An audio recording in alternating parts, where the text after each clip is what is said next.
Jawaarin kaleetiif, jawaarin hadhaatiif, jawaarin boruu garaagara. Jawaar faana haasaa jirru moo ofii qofaana haasaa jirru moo kaminni adda baasnee beekuu qabna. Yoo ofii ofiidha ta'e beekoon tarsiimoo siyaasaa qabaa, sagantaa sanarratti hundoofnee haasa'uu dandeenya. Yoo akka nama dhuunfaatti Jawaar faana haasofne ta'e gargar bahiinsi Jawaariif ofii gidduu jiru utuu qulqullaa'ee bareedaa ta'a. Amma ummanni Oromoo tokko, hundeen isaa tokko, rakkoon isaa tokko, ummanni ammoo tuyyuu tokkummaan isaa sibiilarra jaba.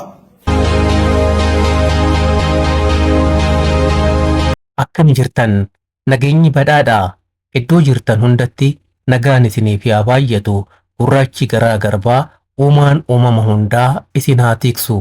Turtii kanaan akkuma amma calqaba irratti caqaftan dhimma gaararraa irratti xiyyeeffadhe. Gaararraan bifan qabdu hunda fakkaatti uumama ishiitu dirqamsiisaan dhugaa kana kan qalbeeffate artistii beekamaa fi jaalatamaan Umar Suleemaan Jawaar tokko miti jechuun haqa qabatamaan jiru hime. Jawaarin kaleetiif, jawaarin hadhaatiif, jawaarin boruu garaagara. Umar Suleemaan akka himetti Jawaar gaararraadha. Uumamni isaa kaleessaa kan har'aa fi boruu gonkumaa tokko ta'uu hin danda'u. Wanti giddugaleessa taasifatee socho'u faayidaa dhuunfaa isaati malee fayyadamtummaa uummata bal'aa miti. Har'as akkuma kaleessaa uummata gidduutti burjaaja'umsa uumuudhaan fayyadamtummaa diinagdee jabeeffachuu barbaade. Qabsoo waggoota hedduuf taasifame keessatti dhiigni dhangala'ee fi lafeen ijoollee sabaa caccabe isa hin gaddisiisu, gaabbiis hin qabu. Ifaajii olaanaa baroota hedduu booda faayidaan abbaa biyyummaa saba harka gale isaaf homaayyuu miti. Diigamus sabni bal'aan deebi'ee gabrummaa suukaneessaa barametti galus dhimma isaa miti. Gaaffii cimaa hawaasni diyaaspooraa Oromoo dhiyeesse kanaaf ammoo Jawaar deebii gahaa kennuudhaaf ga'umsa wayiitu hin qabu.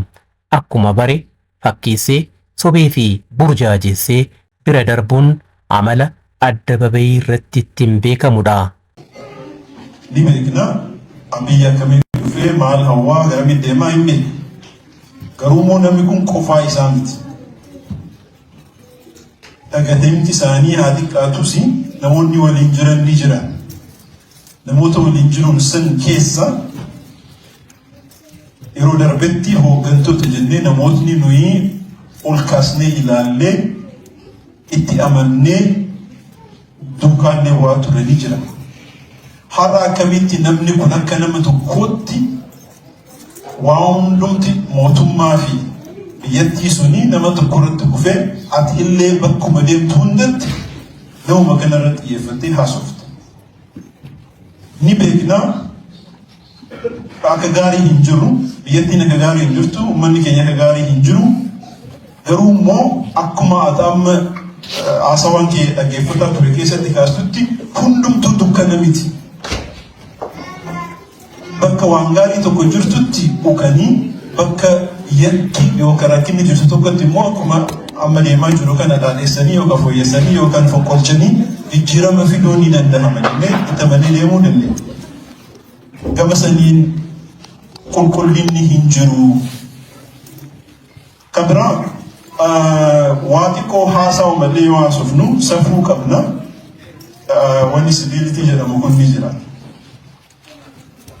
Egaa kitaaba kana gurguruuf haasawwan kun mariin kun jalqabameen booda haalli ati warraama mootummaa keessa jiran kana itti ibsitu al tokko tokko anaan nanaasisa. Namni hundumtuu mootummaa san keessa jiru ignorant yookaan arrogant jedhamee kan himamu natti fakkaatu. Namoonni beekan hin jiranii rakkinni gadi isaan qabee sodaan gadi isaan qabee kan yeroo eeggatan ni jiraata. Nama keenya kana akkasitti waliin qabnee jimlaa utuu abaabru asimmoo deebinee mootummaan kuni mootummaa maqaa Oromootiin jiru nurratti kufaa jira maqaan nu badaa jira yoo jennu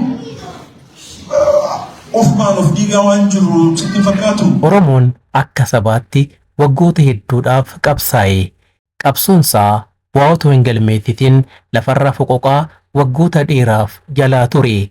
Kanaaf ammoo haala kan mijeessaa ture humnoota maqaa sabaatiin dhaadachaa socho'aa turanidha. Artiist Umar Sulimaan dhugaa kana sababaan hime. Ummata kana onnachiiftee haaroo inni tokko as bahee waan haaroo waan gabbu'ee qilleensarra ol baatee dubbii qilleensarra gaffiddee ummata facee jedhu walitti qabdee fuutee qabsoo tana achiin geette kubbaa taphattee golbarraan geette osoo gooliin galchiin kennitee nu gadi deebi. Kanaaf takka warri ummata gabrummaa keessa naqe isini malee warri tokkummaa dhabe isini malee ummata Oromootii miti. Ummanni Oromoo tokkummaa qaba. Ummanni ammoo bilisummaa ofii dhiigaan fidee isinitti kenne ofii waliin deemtanii wal jala deemtanii dhimma ummanni isinii kennan deemuu dadhabdanii ammoo har'a ebalu sana godhe ebalu kana kuni hojii teessanii waliigala gakkoota akka tokkotti yoo isin dirsa wal taatan malee bilisummaa waan jedhamu hin jiru. Ati Jawaar kalee Jawaar uf danda'a socho'aadha. Jawaar hadhaa Jawaar dhaaba kafaa'ooti akka namatti. Ati hooggana dhaaba kafaa'oo keessaa hooggana ammaaf jabaa akkanuma akkanaa miti. Hooggana kafaa'oo teemi akkanayyuu Jawaar. Jawaar Mohaammed kitaaba isaa hin gaabbu jedhu daldalachuudhaaf Awurooppaa dhaqee tuni haqa sochii inni fakkeessuudhaan taasisaa jiruun mul'attedha. Hawaasni daasporaa ammoo kana dura dhaabbatee onnachuudhaan haqaaf dubbate. Amma kan wajjin mari'achaa jirtu akka dhuunfaatti moo akka paartii KFO'tti jechuudhaan gaafachuun kanaan dura gonkumaa hin turre. Sadarkaa akka sabaatti irra geenyetu kana dhale. Oguu nama abaaru namoota sun yoo achitti abaaru waa'ee keenyaa maal hima wanni sun of eeggannoon maaf dabala.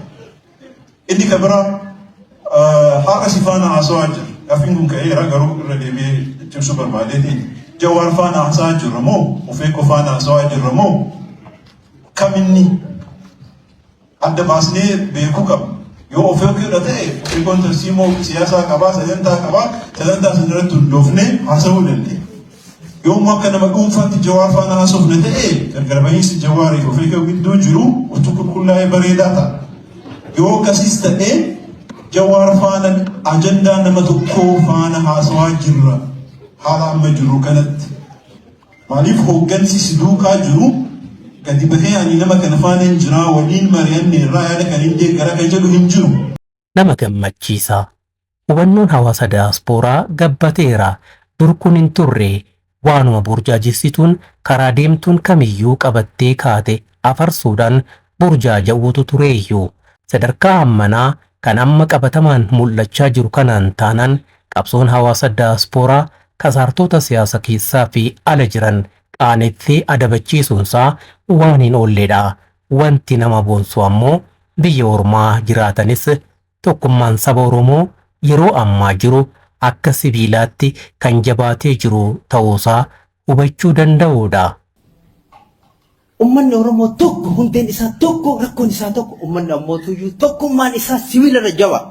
Namni ummata Oromoo dhamaase isin hoogganoota dhaabbota dabbalee miseensa wanti dhiiga ummanni Oromoo fidatee harkaan gahe gabrumatti nu deebise hoogganoota dhaabbota ofii keessanii dhiiga ummataati waan harka keessan gahe waliin deemtanii ummatan deemuu dadhabdanii kisaaraa ofii keessanii buuftaniin ummatallee kasaarsitanii warra dhufaaf gabraa nuti gadi deemtan hojii akka kana obboleen Joon nama guddaa nama jabaa gaafa inni duraa dhufe obboleen Joon jennaan dhagaamu keessa socho'a. Gaafa 91 namni hunduu yaadattanii gaafa sana akka dubbiin isaanii suni gaafa ummanni moonatti dachee gad deebi'eeti waan lama nu harkaa taate. Kanaaf takka warri ummata gabrummaa keessa naqe isini malee warri tokkummaa dhabe isini malee ummata Oromootii miti. Ummanni Oromoo tokkummaa qaba. Ummanni ammoo bilisummaa ofii dhiigaan fidee isinitti kenne ofii waliin deemtanii wal jala deemtanii dhimma ummanni isinii kennan deemuu dadhabdanii ammoo har'a ebalu sana godhe ebalu kana kuni hojii teessanii waliigala gakkoota akka tokkotti yoo isin dursa waltaatan malee bilisummaa waan jedhamu hin jiru. Bakka haqni hin jirre bakka dhugaan hin jirre qaroominni hin jiru. Namni sammuun isaa gidiraan guutame qaroo ta'uu hin danda'u. Ofillee fayyadu biyyallee fayyadu ameet amanama. Wanni qaroominni kan argamu sammuu dhuwaa sammuu qulqulluu keessaa qaroominni ba'a. Beekumsi ba'a. Beekumsi madda. Bakka haqni hin jirre bareedummaan hin jiru jaamna. Bakka haqni hin jiraanne jagnummaan hin jiru jaamna. Namni kan ofitti amantummaa qabaatu kan jagna ta'ee waan tokkotti xiyyeeffatee hojjetu kanii kaayoo dhaabbateefillee of kennuu danda'u. Sammuu qulqulluu fi bakka haqni jirtu ofitti amantummaan jira jedhee amanama. Bakka haqni jirtu tokkummaan jira jedhee amanama. Kanaafuu tokkummaa kan arbisu maal? Wal amantii dhabuu, wal sobuu, wal shakkuu, sammuun dharaan guutame dhugaa sin argu, rakkina sin argu, fala sin argu. Kanaaf bakka haqni hin jirre bakka dhugaan hin jirre qaroominni hin jiru. Namni sammuun isaa gidiraan guutame qaroo ta'uu hin danda'u.